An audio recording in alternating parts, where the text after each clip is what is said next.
Você tem coragem de envelhecer? Como é que está sendo essa fase da sua vida? Você está se preparando para o envelhecimento? Hoje eu vou tomar um café com uma pessoa, minha convidada, que entende muito sobre essa questão do envelhecimento. Vejúzia Oliveira, que alegria ter você aqui no Viver Mais. Seja muito bem-vinda. Eu estou muito feliz de estar aqui, de receber seu convite e principalmente de falar de uma temática que é tão importante para todos nós em todas as fases da nossa vida, né? Conversar sobre envelhecimento. Então, muitíssimo obrigada pelo carinho e pelo convite. Uma alegria tomar esse café com você. Maravilha. Então, deixa eu servir aqui a Vejúzia. Aliás, a Vejúzia, me corrija se eu estou falando certo seu nome. Está correto, está correto sim. De onde veio? Eu vou começar querendo saber de onde veio esse nome, a origem. Uma curiosidade. Na verdade, eu venho de uma família nordestina. Vamos um brinde maravilhoso. Envelhecimento ativo. Saudável. Isso. Não é? Eu sou filha de nordestinos e nós temos o hábito de juntar o nome de mãe e nome de pai. Então, o meu pai é Jesus Queiroz e minha mãe é Verônica.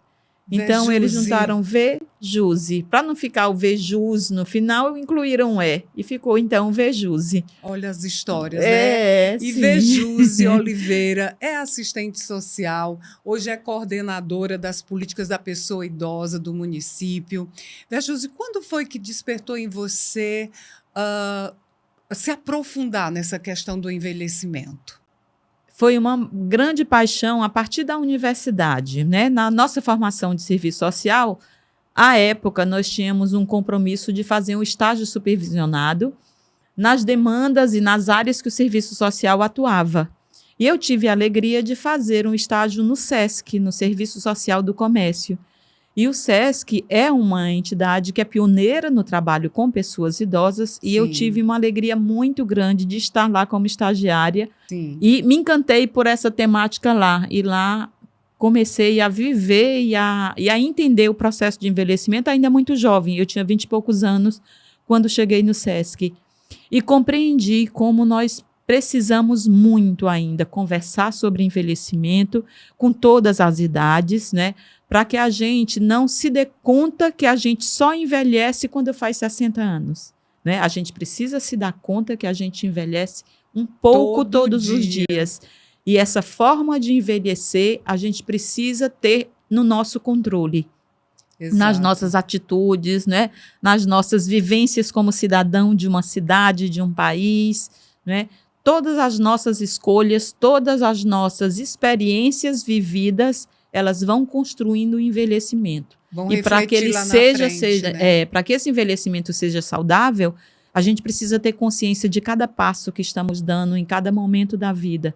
Porque a gente quer viver muito, né? Eu não conheço ninguém que diga, não, eu só quero viver 20 anos. Mas você deve escutar alguém que diz, eu não quero ficar velha. Velho é o outro. Velho é sempre o outro, né, velho é sempre o outro. Infelizmente, nós construímos, né, essa ideia narrativa de que o velho é alguém que não produz, é alguém que não tem o que oferecer para a sociedade. O velho é alguém que já viveu tudo, né? Infelizmente, que incomoda, que é um atraso de vida. Isso, então é um desafio, né? Nós começarmos a entender e a desenvolver esse olhar diferenciado para que o velho seremos nós, né? Muito em breve. Sim. E que a gente precisa ter uma tomada de consciência em relação a isso para que a gente possa construir uma sociedade mais justa. Quando você fala, Vejúzia, em tomada de consciência, você disse que com 20 anos conheceu o SESC, que é pioneiro na questão, acho que na década de 50 já começou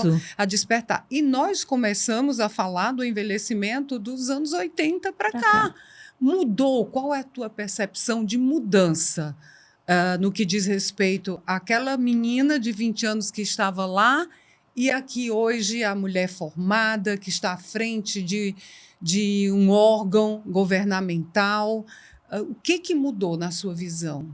Mudou a ideia de que...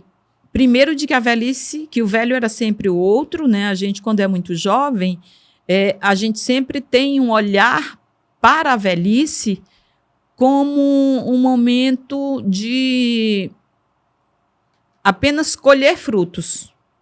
Não é? Ao longo da vida, a gente vem escutando sempre isso. Está na época de colher os frutos, não é? Uhum.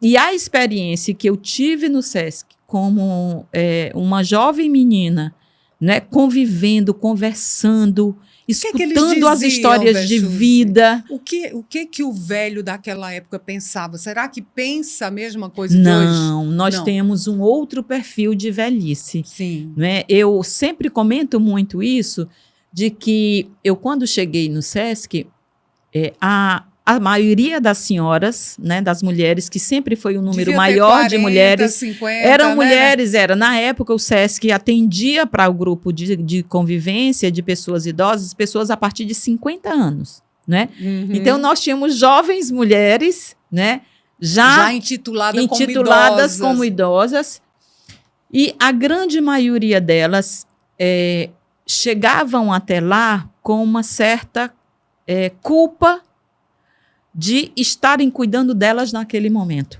Né? Tardaram Eram mulheres que dedicaram maior parte do seu tempo a cuidar do outro, né? E esse outro, né, não estava mais com elas, algumas viúvas, algumas com os filhos crescidos que já estavam tomando seus caminhos, e aí elas se percebiam só, né? E diziam, e o que eu faço agora? Mas quando chegavam lá, e que o SESC tem uma linha de trabalho muito bonita e oferecia muitas oportunidades. E algumas delas chegavam para a gente e diziam, eu nunca imaginei que em algum momento da minha vida eu estaria saindo da minha casa para fazer uma atividade de dança, para fazer uma hidroginástica, para participar de uma palestra sobre um tema que viesse trazer algo para a minha vida. Hoje se tornou comum.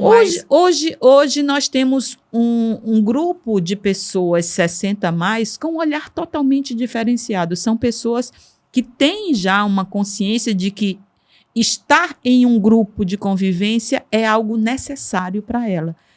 Aquela época, a grande maioria delas vinha assim porque um filho dizia, um médico dizia, você precisa ir, e elas obedeciam a isso. E tinha também um outro olhar, tinham algumas que quando começavam a ir, se apaixonavam pelaquele trabalho. Sim. E muitas vezes os filhos diziam, não. A senhora não fica mais em casa, não cuida mais de casa, eu não posso mais deixar os netos com a senhora, que a senhora toda hora tem uma agenda para fazer. Naquela época, Sim. né? E às vezes elas chegavam com esse sentimento de culpa. Né? Uhum. Minha filha precisa de mim para cuidar do neto. E a gente precisava dizer, mas esse seu tempo pode ser dividido. Hoje não pode ser 100% para cuidar dos seus netos. Você pode cuidar porque algumas pessoas gostam dessa coisa e é importante essa troca de experiência, né? Mas, você acha que hoje a mulher, ela faz isso sem culpa? Ou ainda tem culpa, tem cobrança? Ou ela tem mais autonomia para dizer? Ainda tem, né? Ainda tem, mas se nós pudermos avaliar numa escala de 1 a 10, hoje essa culpa é no máximo 3. 3. Porque nós ainda fomos construídas. Vamos zerar essa culpa. Mas nós somos construídas para cuidar sempre, né? Nós mulheres. O papel da mulher. E de alguma forma, isso tem mudado? Tem. Mas ainda tem guardado dentro de cada uma de nós essa coisa de ser a cuidadora, de que eu tenho que dedicar a alguém e não a mim, né? Eu acho que a gente precisa virar um pouco essa chave e dizer, eu preciso cuidar de mim. A pessoa pode se sentir egocêntrica, julgada. Eu acho que, será, Josi, que o grande problema não é o julgamento do outro? Isso não tem um peso muito forte nas nossas vidas? Com certeza tem, né? Tem sim. Ai, eu vou botar o meu pai no abrigo, na ILPI, mas aí meus vizinhos vão dizer que eu não sou uma boa filha. Como você, como assistente social, como uma pessoa especialista nessa área, como se livrar dessa culpa? É possível? É possível, Iana, e lhe digo o seguinte, quando a gente percebe que nós temos um familiar que precisa de cuidados continuados, precisa de cuidados especializados, e muitas vezes dentro da família nós não temos a possibilidade de entregar esse cuidado que essa pessoa precisa. E o maior bem que a gente pode fazer a essa pessoa é levar essa pessoa para uma residência que possa dar tudo isso a ela. Né? Isso é um sinal, e eu costumo dizer isso, de extremo cuidado. Porque muitas vezes não é abandono. Às vezes o abandono é eu ter essa pessoa em casa e não poder oferecer esses serviços e essa pessoa ficar passando por questões difíceis, às vezes complica questões de saúde, porque não tem esse acompanhamento. Então eu digo, essa culpa precisa ser transformada em afeto. O que eu estou fazendo com o meu familiar cuidando dele, entregando para que ele possa ser bem cuidado. E qual é a minha parte? É visitar, é conviver, é estar junto daquela instituição de longa permanência, participar das programações, né? Essa é a forma que nós precisávamos e precisamos muito ainda olhar para essa institucionalização. Porque, Verjúzia, a gente sabe que daqui 4 anos, eu fiz as contas num piscar de olhos, o Brasil vai ter mais de 30% de pessoas 60 a mais.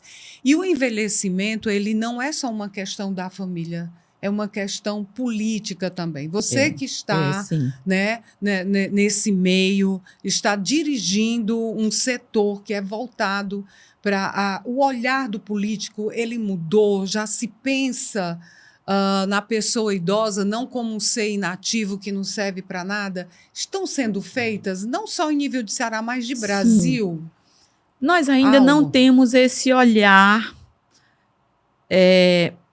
vamos dizer, da grande maioria dos gestores. Não temos ainda. Né? Existe até uma discussão que diz que a gente precisa ter mais políticos 60 a mais para que a gente possa avançar nas políticas públicas. Mas isso não é muito verdade. Não, a grande maioria... Não tem nada a ver, porque o de 20, o de 40 também já tem. Eu digo assim, as minhas amigas, meus colegas diziam, agora tu só fala em velhice. Mas é o que temos. E eu não falo só para os velhos, eu falo para os novos. Nossa discussão aqui é para que o seu filho de 15, o seu neto de 20, ele tenha uma velhice respeitada. Construída com consciência. Com consciência e com meios que o acolham, não é? E a gente precisa, voltando um pouco da sua primeiro questionamento, nós precisamos compreender que envelhecer bem e de forma saudável não depende só de nós, depende de políticas públicas. Claro, não é? Claro. Durante um tempo, durante alguma década, a gente discutia muito esse envelhecimento ativo e saudável como cidadão sendo responsável por isso. Não é. Não é. Né? Nós precisamos de cidades que tenham políticas públicas que atendam às necessidades de todas as pessoas. Né? Isso. A gente precisa ter acesso à educação, saúde, cultura, lazer em todas as idades para construir um envelhecimento saudável. Verjúzia, e um dos artigos do Estatuto da Pessoa Idosa está muito claro lá. Né? Que tem que abrir espaço para a educação, para a sociabilidade, para a mobilidade urbana. Nossa cidade, nós precisamos. Fortaleza está preparada para os velhinhos andarem não, ainda não sem está. cair, sem ficar doente. Temos muita tarefa pela frente, ainda não está. Você acha que daqui quantos anos? Será que quando eu tiver 80, 90, eu vou poder vir gravar meu programa a pé? Eu estou fazendo votos que sim, que eu estou contando com isso também para mim. Com as calçadas lineares. Isso, mas nós precisamos avançar bastante. Nós temos hoje, dentro do município de Fortaleza, algumas formas de construir política pública que pode chegar perto desse pontapé inicial. Coisa, né? Estamos... Não estão de olhos fechados para essa realidade. Não estamos. Não é? Principalmente porque é impossível fechar esses olhos agora, quando nós já temos em Fortaleza mais de 15% de pessoas com mais de 60. 15%? Fortaleza tem Fortaleza? Só Fortaleza. Fortaleza tem um índice de envelhecimento acima da média nacional. E o que é esse índice de envelhecimento? A gente faz um cálculo em uma cidade, para cada 100 pessoas de 0 a 14 anos, sim, quantas pessoas 60 a mais nós já temos? No caso de Fortaleza, para cada 100 pessoas de 0 a 14 anos, nós já temos 82 pessoas com mais de 60. Meu Deus, que dados! E quando é... Então, essa média é acima da nacional, né? No Brasil, a média nacional é 51. Fortaleza, nós já temos 82. 82% da população. 82 pessoas para cada 100 de 0 a 14. De Fortaleza tem mais de 60 anos. Isso. Para cada 100 pessoas de 0 a 14 anos, nós já temos 82 pessoas com 60 a mais. Pelo Estatuto do Idoso, é considerado idoso. E esse é o índice de envelhecimento das cidades, é calculado dessa forma. Então, não tem como gestores não perceberem e trabalharem nessa questão, né? Trabalharem nesse processo de preparar a cidade para o envelhecimento da sua população. E prevenção, né? Porque idoso, ficar velho é caro, como qualquer fase da vida, né, Verjuse? Uma criança, a gente gasta um absurdo. Então, prevenir.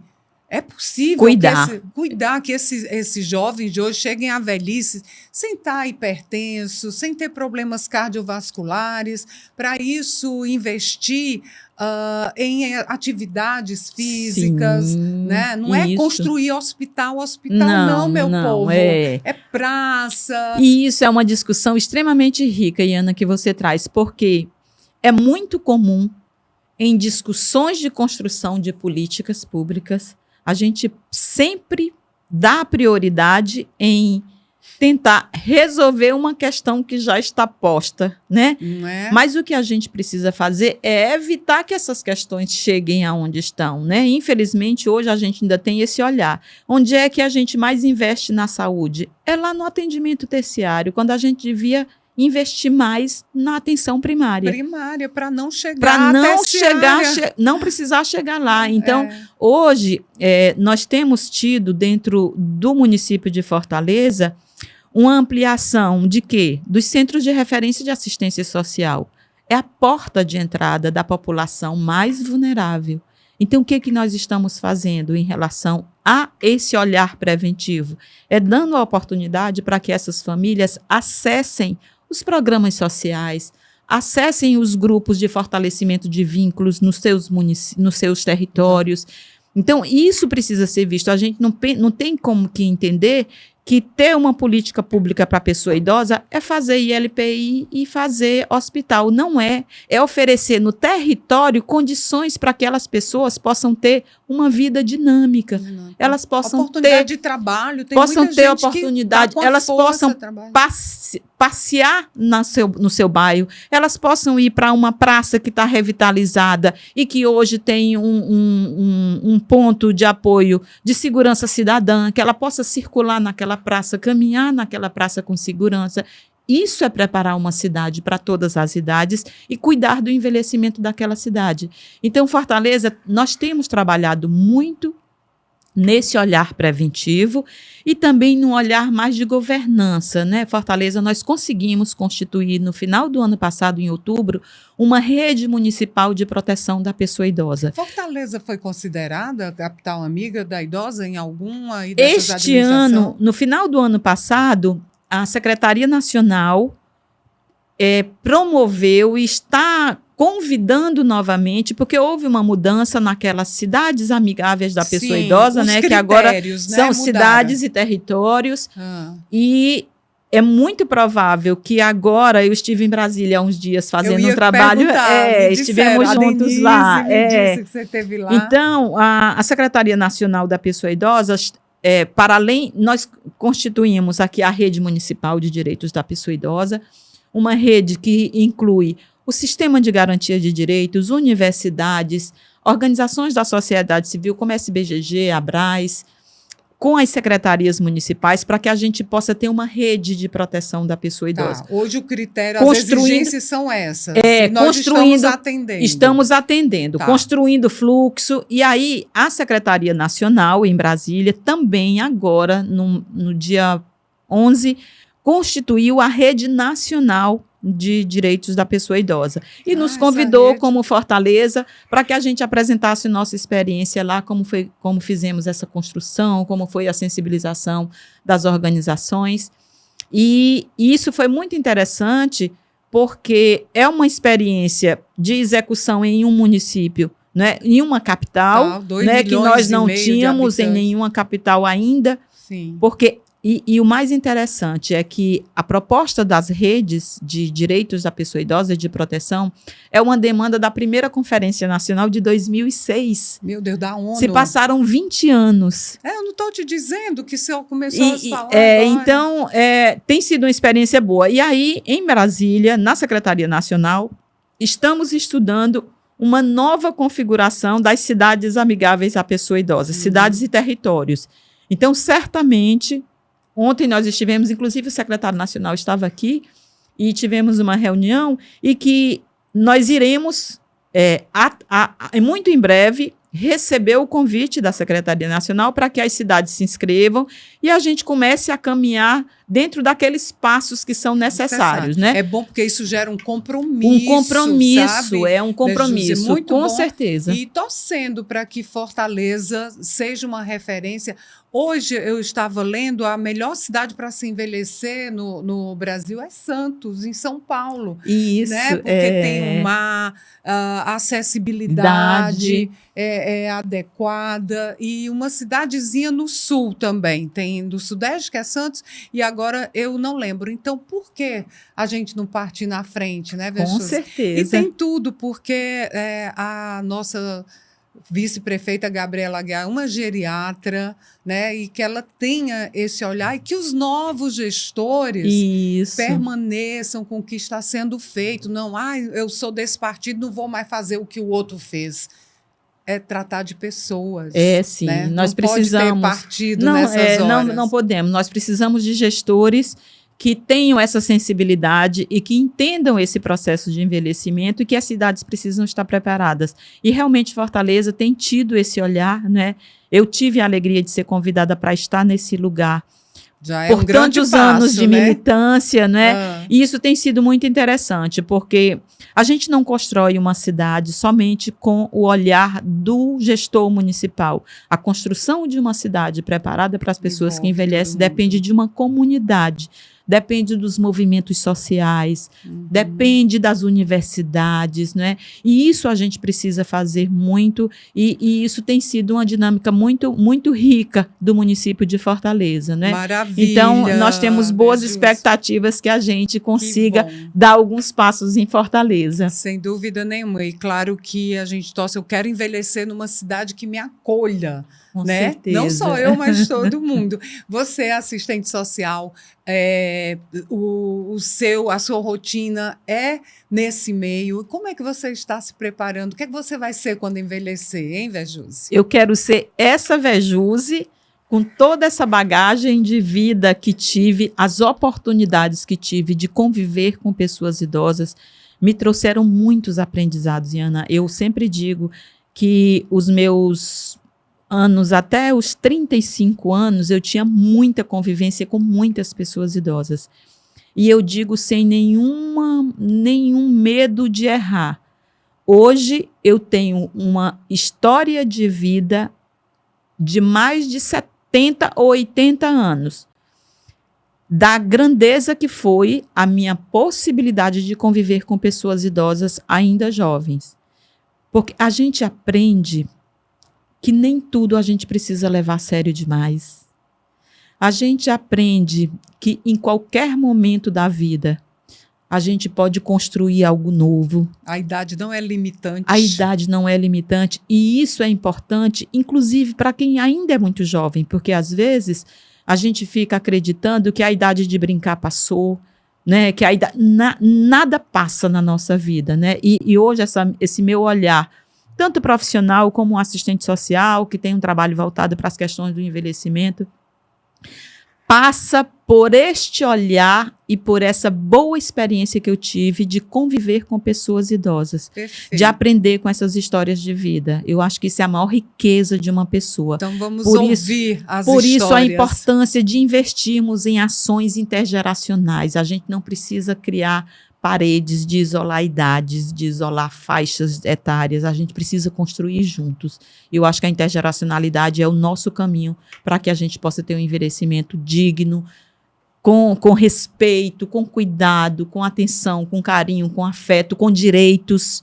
Isso precisa ser feito com essa ação intergeracional. Maravilha, fica dado o recado. Vejus, infelizmente o nosso tempo acabou. Você vem outra vez para a gente abordar outras questões que estão sendo feitas aqui. Você está no Instagram? Sim, o meu Como pessoal, somente, que é Vejuse, V-E-J-U-S-E.